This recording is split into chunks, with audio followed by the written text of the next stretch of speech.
कराची का जो है वो प्री इंजीनियरिंग में 25.3% बच्चा पास हो सका है, प्री मेडिकल का 34.63 बच्चा पास हुआ है, जबकि सबसे जबरदस्त रिजल्ट तो सखर बोर्ड का है कि 77.3% जो बच्चे हैं वो प्री इंजीनियरिंग में पास हुए हैं, 89.4 प्री मेडिकल में पास हुए हैं। रुड़की बोर्ड से प्री इंजीनियरिंग में 82.6% और प्री मेडिकल में 90% बच्चे पास हुए, जबकि कराची में ये रिजल्ट सिर्फ और सिर्फ 34% है प्री मेडिकल का। प्री इंजीनियरिंग का रिजल्ट इससे भी ज्यादा खराब हुआ। इसी तरह खैरपुर बोर्ड में से 83.8% बच्चा जो प्री इंजीनियरिंग में पास हुआ है और 88% बच्चा जो है वो प्री मेडिकल में पास हुआ है। यानी जो सिंध के दीगर इलाकों का कराची के अलावा रिजल्ट है वो 80% प्लस है, 85% ऑन एवरेज रिजल्ट आया है, जबकि कराची का ऑन एवरेज रिजल्ट जो है 29.3% बनता है, यानी 70% प्लस बच्चा जो है वो पेपर में फेल हो गया है कराची। मैट्रिक में जो बच्चा A1% लेकर आया है, 90% प्लस मार्क्स लेकर आया है, उसके फर्स्ट ईयर में 3.29% है। आप ये देखें इस वक्त अलमिया क्या है कि कराची का सिर्फ और सिर्फ 6 बच्चा, 83,000 बच्चे एग्जाम में बैठे थे, उनमें सिर्फ 6 बच्चे, 3 प्री मेडिकल 3 प्री इंजीनियरिंग के बच्चे 90 प्लस मार्क्स ला सके। उस मेरिट का इन्होंने जनाजा निकाल दिया, इन्होंने कब्जा जो पूरा इनका सिस्टम है लैंड ग्रैबिंग का, तो इन्होंने मेरिट ग्रैब किया है इस तरह से। यानी 41,000 बच्चे बैठ रहा है एग्जाम में और 14,200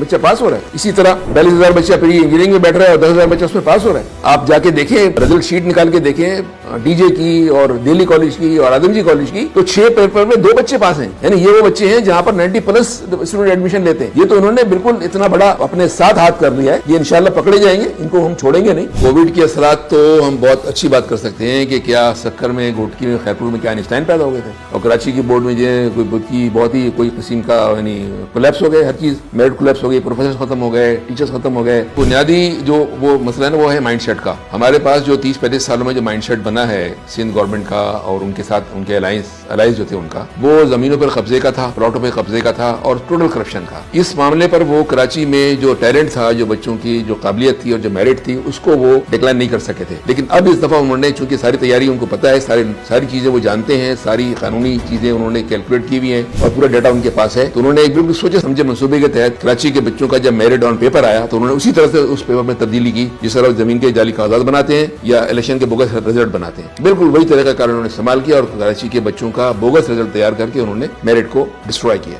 फौरी तौर पर रिजल्ट को विदहेल्ड किया जाए। दूसरा जो सबसे अहम मसला है, जो क्रिमिनल लोग इसके पीछे हैं, वो सबूत को जाया करते हैं और इसका पूरा एहतमाल मौजूद है, इनके लॉज में भी चीज मौजूद है कि 30 दिन के बाद ये कॉपियां शेयर कर देते हैं। अब ये 11 जनवरी को रिजल्ट अनाउंस हुआ था, 10 फरवरी से पहले ये सारा रिकॉर्ड जाया कर देंगे और कहेंगे कि हमारे पास रिकॉर्ड ही नहीं है, तो वो जो रीअसेसमेंट का मसला है वो भी खत्म हो जाएगा। तो हमारा कहना यह है कि 2 काम किया जाए, पहले रिजल्ट को विदहेल्ड किया जाए और जो पूरा रिकॉर्ड है कॉपियों का उसको सेफ हैंड में दिया जाए। उसके बाद फिर एक कमेटी बनाई जाए जो एक बिल्कुल, मैं ये समझता हूँ कि जो कराची की जामियात हैं, जामिया NID है, कराची यूनिवर्सिटी है, डाउ है, इनके कंट्रोल एग्जामिनेशंस हैं, प्राइवेट कॉलेजेस के बहुत अच्छे ग्रुप है टीचर्स का, उनको साथ मिला के एक इनके उसमें भी ERC है जो एग्जामिनेशन रिव्यू कमेटी कहलाती है, ERC बनाई जाए, ERC इसको रिव्यू करे और रिव्यू करने के बाद इसका असेसमेंट का फायदा करे। अगर ये रिजल्ट अगर नहीं असेसमेंट हो सकता सारा का सारा, तो इनको सेकंड ईयर में इनको अपीयर होने का मौका दिया जाए सारे बच्चों को और उस प्रोविडेंट बेस के ऊपर फर्स्ट ईयर का रिजल्ट अनाउंस किया जाए।